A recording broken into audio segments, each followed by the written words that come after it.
को अपने बेटे और किसान को अपने ललाटे खेत देखकर जो आनंद प्राप्त होता था, वही आनंद बाबा भारती को अपने घोड़े को देखकर होता था। भगवत भजन से जो समय बचता वह घोड़े के अनपूर्ण हो जाता। यह घोड़ा बहुत सुंदर ही और बलवान था। इनके जोर का घोड़ा सारे इलाके में नहीं था। बाबा भारती से सुल्तान कहकर बुलाते थे। अपने हाथों से खरारा करते और खुद दाना खिलाते और अपने हाथों से खरारा करते थे। उन्होंने अपना सब कुछ छोड़ दिया था। वह अपने गांव के एक छोटे से मंदिर में रहा करते थे और भगवत भजन करते थे। सुल्तान से बिछड़ने की वेदना उसके लिए असहाय था। वह उसकी चाल पे लट्टू था। वे कहते थे जैसे मोर की घना घट देखकर नाचते है, उसी तरह ऐसे चलता जैसे घन घटा को देखकर मोर नाचता। वह सुल्तान पे चढ़कर जब तक 8-10 मील चक्कर न लगा लेता था तब तक उसे चैन नहीं आता। खरक सिंह उस इलाके का कुख्यात डाकू था। उसका नाम सुनकर सभी कांपते थे। तभी सुल्तान की कीर्ति उसके आंखों तक पहुंची और उसे देखने के लिए उथल पुथल हो उठे। एक दिन दोपहर के समय बाबा भारती के पास पहुंचा और प्रणाम करके बैठ गया। बाबा भारती ने पूछा, कहो क्या हाल है? तब खड़क सिंह सिर झुका के उत्तर दिया, आपकी दया है। फिर बाबा भारती ने पूछा, कहो इधर कैसे आना हुआ? खड़क सिंह बोला, सुल्तान की चाह खींच लाई। बाबा भारती बोले, बड़ा विचित्र जानवर है, देखोगे तो प्रसन्न हो जाओगे। तभी खड़क सिंह बोला, मैंने भी बहुत प्रशंसा सुनी है। बाबा भारती बोले, उनकी चाल तुम्हारी मन मोह लेगी। खड़क सिंह बोला, हाँ, कहते हैं देखने में बड़ा सुंदर है।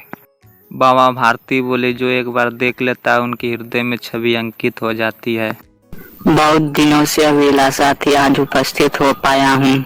बाबा भारती और डाकू खड़क सिंह अस्तबल में गए। बाबा ने घोड़ा दिखाया गर्व से और डाकू ने देखा आश्चर्य से। डाकू खड़क सिंह ऐसा हजारों घोड़ा देखा था, लेकिन उसके जैसा बाका घोड़ा उसकी आंखों के नजरों से आज तक न गुजरा था। वह सोचने लगा, ऐसा घोड़ा खड़क सिंह के पास होना चाहिए। इस चीजों से साधु को क्या मतलब। कुछ देर वह आश्चर्य से चुपचाप खड़ा रहा और सोचता रहा। इसके बाद उसके हृदय में हलचल होने लगी और बालकों की तरह धीरता से बोला, परंतु बाबा जी इसकी चाल न देखी तो क्या? बाबा जी मनुष्य ही थे। अपनी वस्तु की प्रशंसा सुनने, दूसरे की मुख से सुनकर उनका हृदय फूलना और समाना। घोड़े को खोलकर बाहर लाया, उनकी पीठ पर हाथ फेरने लगे। एकाएक वे उछक कर सवार हो गए। घोड़ा वायुवेग से दौड़ने लगा। उसकी चाल देखकर खड़क सिंह हृदय पर सौंप लौट। वह डाकू था और जो वस्तु से पसंद आ जाती वह उस पर अपना अधिकार समझता था। उसके पास बाहुबल था, रुपया था, आदमी था। जाते जाते बोला, बाबा जी मैं आपके पास यह घोड़ा नहीं रहने दूंगा। बाबा भारती घबरा गए। अब उन्हें रात में नींद नहीं आती थी। सारी रात वह अस्तबल की रखवाली करते। प्रति क्षण उन्हें खड़क सिंह का भय लगा रहता था। कई मास बीत गए थे, वह नहीं आया। एक दिन संध्या का समय था। बाबा भारती सुल्तान की पीठ सवार होकर घूमने जा रहे थे। इसी समय उसकी आंखों में चमक थी, मुख पर प्रशंसा थी। वे कभी घोड़े के शरीर को देखता, कभी उसके रंग और मन फूले न समाते। अचानक एक और से आवाज आई, ओ बाबा इस कंगले की बात सुनते जाना। इस आवाज के बाबा ने घोड़ा को थाम लिया और देखा कि एक अपाहिज वृक्ष की छाया में करा रहा है। वो बोला, तुम्हें क्या कष्ट है? अपाहिज ने हाथ जोड़ के कहा, बाबा मैं दुखियारी हूँ, मुझ पर राम करो। राम वाला यहाँ से 3 मील दूर है, यहाँ पर मुझे वहाँ ले जाना है। घोड़े पर चढ़ा लो, परमात्मा तुम्हारी भला करेगा। बाबा ने पूछा, वहाँ तुम्हारा कौन रहता है? खड़क सिंह बोला, आपने दुर्गा दत्त का नाम तो सुना ही होगा, उनका सौतेला भाई हूँ मैं। बाबा भारती घोड़े से उतरकर उस घोड़े पर बैठा लिया और स्वयं घोड़े की लगाम पकड़कर धीरे धीरे चलने लगा। अचानक झटका लगा और उसके हाथों से लगाम छूट गया। उनके आश्चर्य का ठिकाना न रहा जब उन्होंने देखा कि अपाहिज घोड़े की पीठ पर तनकर बैठ गया। वह अपाहिज खड़क सिंह था। कुछ देर बाबा भारती चुप रहे और उसके पश्चात निश्चय करके पूरा बल से चिल्लाकर कहा, जरा ठहर जाओ।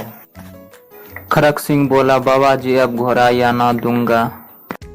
अब तुम इस घोड़े का नाम मत लो, मैं तुम्हें इस विषय में कुछ नहीं कहूंगा। बाबा बोले, परंतु तुम मेरी एक बात सुनते जाओ खड़क सिंह, मैं एक प्रार्थना करता हूँ, स्वीकार मत करना, नहीं तो मेरी प्रार्थना यह है कि तुम इस घटना को किसी के सामने प्रकट नहीं करना।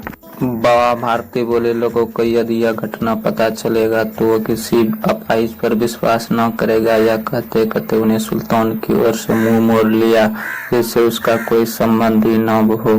यह कहकर बाबा भारती चले गए, लेकिन खड़क सिंह के कानों में उसी प्रकार गूंजते रहे। यह सुनकर खड़क सिंह का मुंह आश्चर्य से खुला रह गया। खड़क सिंह सोचा था कि घोड़ा लेके भागना पड़ेगा, परंतु यह स्वयं कह रहा है किसी के सामने इस घटना को प्रकट नहीं करना। रात्रि के अंधकार में खड़क सिंह बाबा भारती के मंदिर पहुंचा। चारों ओर सन्नाटा छाया हुआ था। आकाश में तारे टिमटिमा रहे थे। थोड़ी दूर गांव में कुत्ता भौंक रहे थे। मंदिर के अंदर कोई शब्द सुनाई नहीं दे रहा था। खड़क सिंह घोड़े का लगाम पकड़े हुए थे। वह धीरे धीरे अस्तबल के फाटक पर पहुंचा। फाटक खुला।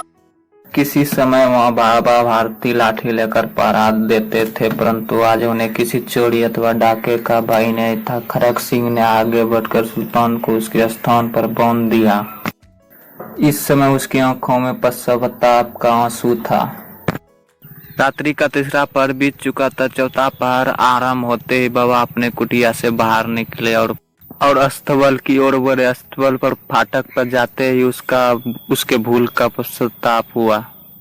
वहीं रुक गया और घोड़े ने अपने मालिक पांव की छाप को देखकर हिनहिनाने लगे और बाबा भारती दौड़ते हुए अस्पताल में गए और गले लगा लिए।